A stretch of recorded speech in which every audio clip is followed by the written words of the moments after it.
The following episode of Dad vs. Daughter was made possible by a contribution from Amigo.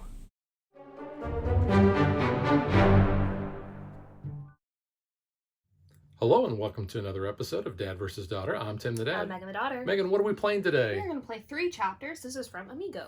Yes, this game is broken out into 3 chapters, a drafting phase, a play phase, and a scoring phase. Yep. So let's get it to the table and find out who is the better combo person. Okay.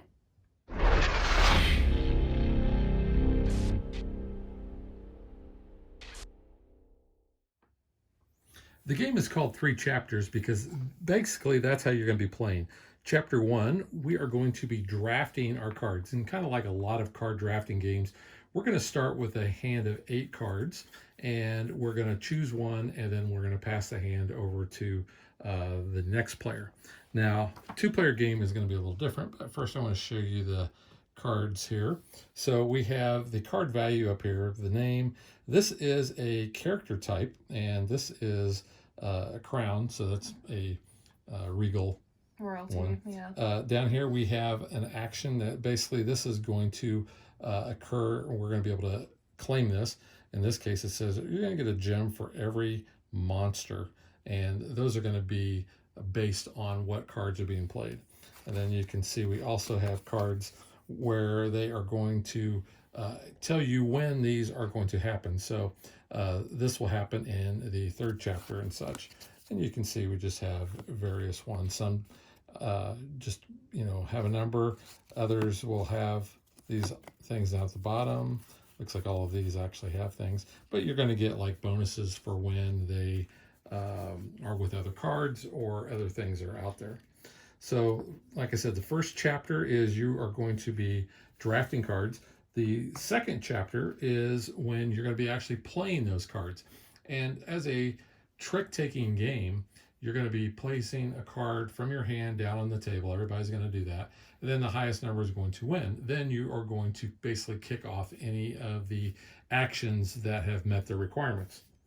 And then finally, in the 3rd chapter, you're going to score all the cards.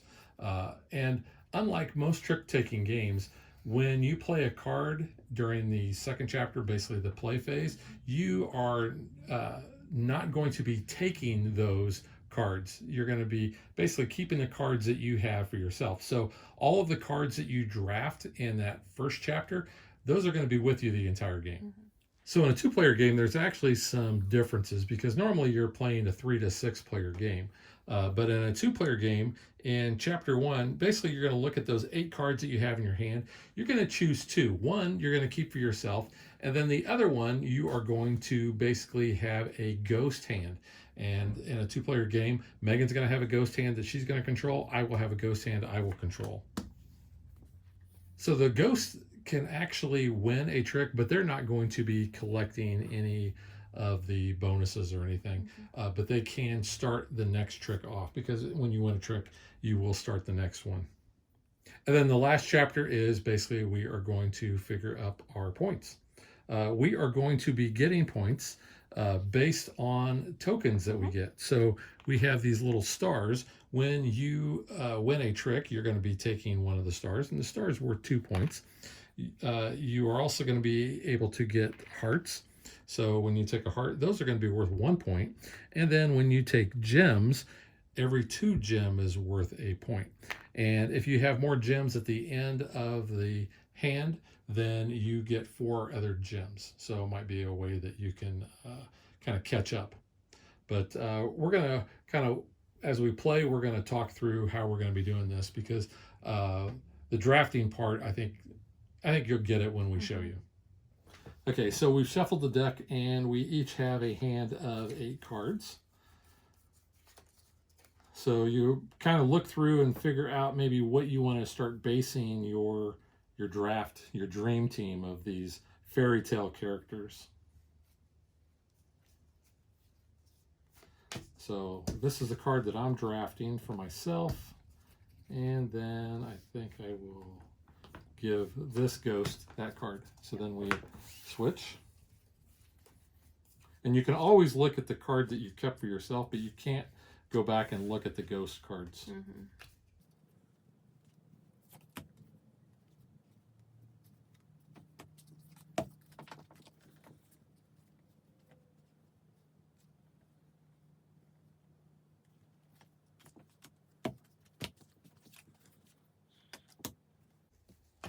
then what we're going to do after we've gone through those 8 cards, we're going to deal each other another set of 8, and we're going to do the exact same thing.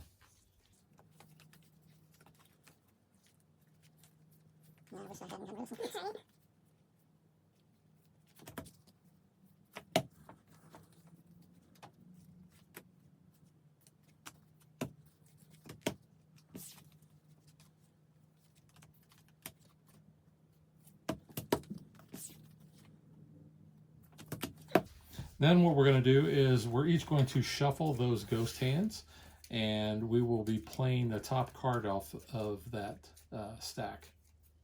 The player who last saw a rabbit. A rabbit. I probably did. I know I saw a rabbit TikTok earlier. Okay. 41. Unicorn. So unicorn. So we go basically around. So there is Beauty, and the unicorn is an animal. Mm-hmm.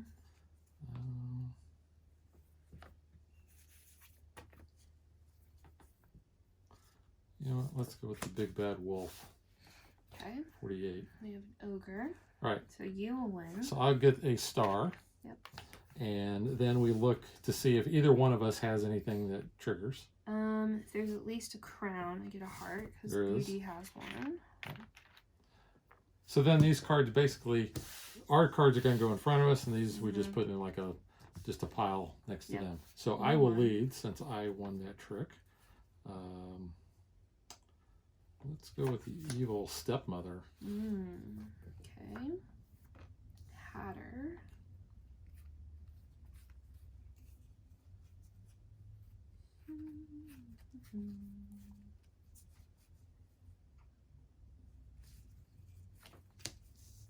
Three bears. And we have the shapeshifter, which actually has all of the different character types. So I will win the trick, so I'll get another star. But what is your ability to? I would, if I won the trick, I would get 3 gems, or if Goldilocks was in the trick, I get 3 hearts. Right. So yours, you. Yeah. Lead the giant. They've got Cinderella.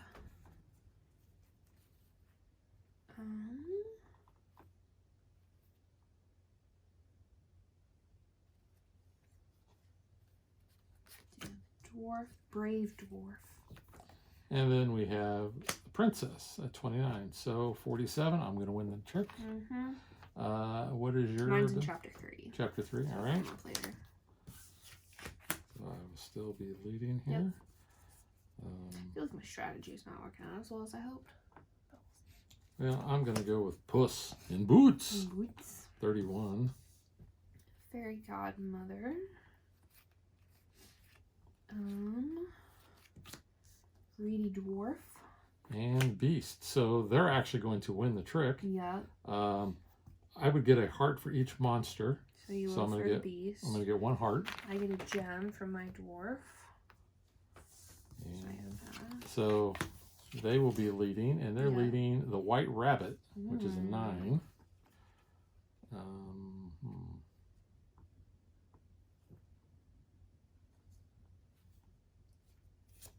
I'm going to go with the Queen of Hearts. Thematic. 37. I have the frog.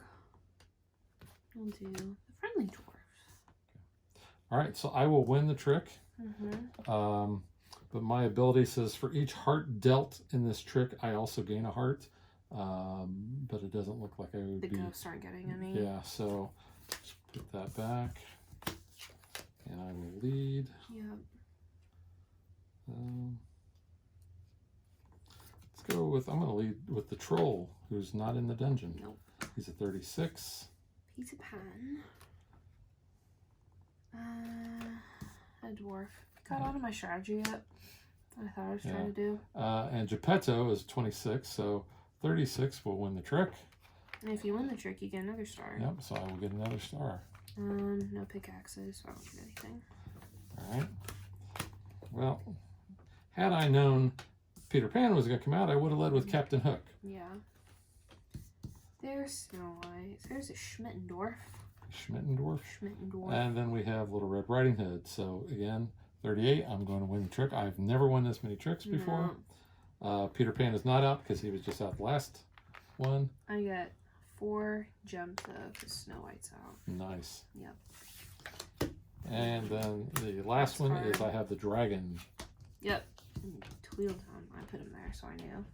Okay, so I get a heart. I will get a star because I will win the trick. And you collected. I got a heart. All right. So that was chapter 2. So now what we're going to do is we are going to figure out what we have. Basically, you're going to be looking for ones that say 3 on there. I actually do not have any that have. I have chapter 3. So if you have at least 4 hearts, which I don't, so that doesn't matter. If you have the most gems, which I do, I gain a star. Oh, and nobody had oh, you got gems. Yeah, I had the gems. So yeah. because you have the most, you're going to get 4 gems. Yep. And then each one of my stars is worth another point. Because of the brave dwarf. So I'll just tally up our points and that's it. Yep. So we'll just go ahead and do this on camera. So 2, 4, 6, 8, 10, 12, 14, 16, 17 points, which is the highest I've ever scored. Probably the winner. So here's 2, 3, because my brave dwarf. 3, 4, 5, 6, 7, 8, 9. Right. So 17 to 9. Yeah. My strategy didn't work. So the rules don't say about playing anymore. So this is really just kind of a one-off thing. So I will get the fairy tale trophy. Yeah. Yeah. You get the very nice book that you see in front Oh, of the Cinderella and that all. opens It's up with jewel encrusted, with the fancy font. art. Yeah, you get that. All right. So I'm going to take the trophy. Then we're going to get to what we think.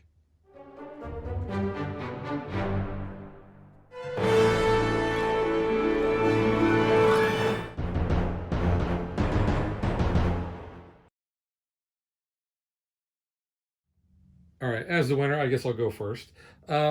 This is an okay game. It's a filler game. It is. You saw it plays very fast. I do like the theme, and I like card games like this. This is kind of like Fantasy Realms, if you're familiar with that game, where you are trying to get combos. So basically, you're drafting all of these, and you're hoping at the end that those are going to come together and do something, pretty good for you.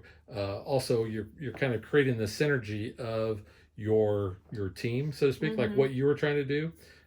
So you went with a lot of pickaxes, a lot of dwarfs. Yeah, and I basically went with a lot of high cards just so I would win tricks. And I did that a game before, and I mean it was like half and half with us winning. But I think kind of a strategy you could go with, you might be able to do it better than I did, is if you are playing in a 2-player, you can kind of set up the ghost deck to kind of help you out, because I knew Tweedledum was in here, I knew Snow White was in here, so I was like, well, if I can get a dwarf to come up, or then I had Tweedledee, I knew I could bounce off of that. So but sometimes the timing is everything. Yeah. Knowing when to play that card. Now, because I was leading almost every one, it was going to be hit or miss when I played Captain Hook, which I got to say is one of my favorite art cards. I think he has the coolest art. Yeah, I really like that. But I didn't know when Peter Pan was going to come out. Yeah. And I didn't know that Peter Pan was in that ghost deck. So that's something else to consider too, is I don't know what you're putting in this one. I can only kind of gauge by when the hand comes back to me, oh, that one didn't come back, so it's in one of your 2. But yeah. Yeah, but I mean, there's 50 cards to try to keep track of, so yeah, that's not the easiest thing. We only to do. went through about a little over maybe half or so, because this is all cards we did not use. Yeah. So. So you're going to have different hands that are going to come up, every time. Just kind of show off some of the cards. We showed them off in our unboxing, so if you want to see all of them, go check that out. But I do like the art on these. They're not your traditional cartoon art that you would think of. You did say, though, that you thought that was kind of like How to Train Your Dragon. It's very, children's sketchbook, fantasy storybooks. Obviously, avoiding all the major copyright laws of how you no color Disney, coordinate. no DreamWorks. Exactly, yeah. So, but I think it's cute. I mean, it's very family friendly, art style, very little kiddie fantasy books and stuff. And speaking of which, that makes this a pretty accessible game, I think, for everybody. The cards actually have a nice linen finish to them, Mm-hmm. and the back looks kind of cool too. So I like that aspect as well. The cardboard tokens, They're thick. they are thick, and you get ones, You the get singles, and you 87 get fives. different tokens. Like this one here. It's a little bit bigger than your one token. Yeah. But those are nice. They're serviceable. Yeah. I had originally thought about swapping these out with different colored We gems, have some but gems. Yeah. now I'm glad I kind of didn't, because you really do need to make sure that you have the stars, the hearts, and the Yeah. gems as well. But overall, like I said, it's a filler game, Mm-hmm. and it's a small box, so it's going to travel well. Yeah, definitely. It's accessible, so I think anybody can play. What was the It age? said 10. That's what I was looking at. Yeah. I think if you get the gist of it, it's not too difficult. So if you got some early gamers that could pick it up, I think there's no reason for them not to play this. And I think pretty much all of the characters are going to be familiar to most people. They're your classic storytell characters. Yeah. You know, because obviously they've drawn from like Shrek. So you I was have gonna say Puss in Boots, so you know who that is. the big bad wolf is straight up from Shrek. Oh yeah. And the Granny's nightgown and all that is very much Shrek. Then you've got your classics. You got your troll, just a generic dragon. I mean, yeah, you've got very famous Alice in Wonderland. Hansel and Gretel. Yeah, your princesses. I mean, Yeah, these are all your very well known fairy tale characters. Wizard, yeah. Three Geppetto, Bears, Goldilocks, yeah. the Beauty and the Beast. The princess. I think there's a frog. There's a frog. Yeah. Which I just watched The Princess and the Frog You did? recently. I did not realize. They were all frogs for like that long in the movie. Yeah. Yeah. I didn't realize that the princess was going to be changed into a frog. I was. You thinking, didn't know that? No, I didn't. It was a shock. I was like, "Oh, okay." That movie's been out forever, and you did not know that. Well, I never watched it. Still. All I've seen is Princess Tiana. I've never seen her as a frog. Oh my goodness. Yes. So, spoilers if you haven't watched it, but that It's been out happens for in a like the first while. 15 minutes. So I don't think then I'm she's a spoiling too frog the much. whole movie. Yeah. Yeah. But yeah, like I said, overall, it's a nice little filler game. I'm gonna give it 1 thumb up. I'll give it a half a thumb. I feel like these like trick taking games, they're not really my thing. And I get, maybe that's like every game, is gonna be different. The probability of all the cards that come up and like, your opponent swapping cards and all. It's just okay for me. It's definitely a filler. I mean, if I was in between games and this came up, I wouldn't say no to playing it, but it's probably not a game I'm gonna reach for. Yeah. Well, you don't normally reach probably for fillers. You just but you have them on hand in case you got some downtime. That's what I'm saying. But like, if we're like traveling and we're like, oh, what kind of small games, can we throw in the bag? I'm probably not gonna pick this one. Right. But it's a good game. I like the art. I like the the concept of what kind of fires off, and there being some strategy to it. But it's just okay for me. Yeah. All right. So that is 3 chapters from Amigo, and we will catch you guys next time. Bye. Thanks for watching our video. We hope you enjoyed it. And if you did, click that like and subscribe button. You can also follow us on social media like Facebook. And Twitter at DadBeDaughter. And if you like what we do and you want to support us, you can visit our Patreon page. So thanks for watching. Thanks.